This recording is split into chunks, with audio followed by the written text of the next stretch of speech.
Okay, so that's pretty good. You can go a little bit deeper if you want to, but I think that's a pretty good little thing.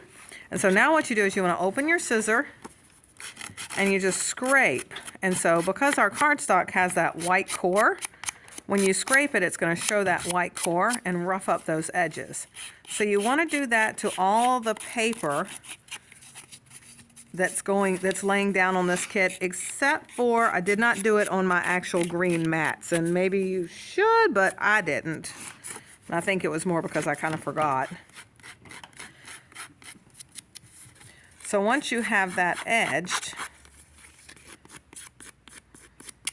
because I've got all of this ink down here, I didn't want it to just all meld in and kind of like blend right in. And so once you have that edged, then I took the ink and I did direct to dye. So I did the same ink color. So I used the periwinkle and I just edged that periwinkle so it really pops on that white that I just scraped off to let show. Okay? And I did that on all of the paper in this, on these 2 pages. So we've got that. And as you can see, I did that same thing on those 3 pattern pieces that are underneath. To make them pop up off the page a little bit more, I edged them. And then have, where'd that oval came from? I think that oval came out of your Cricut cut. There's that gray oval. I believe that should be in your scraps of your Cricut cut.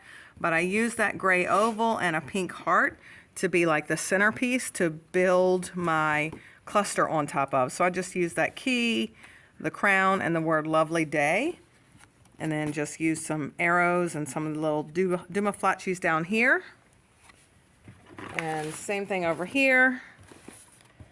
I used a day to remember and I did edge that in the green. I used the little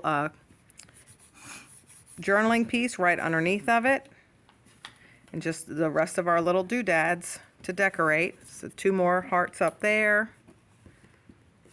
Two little pieces in there that we tucked sideways. So all of that's just tucked. It's not long under there. That's all just tucked.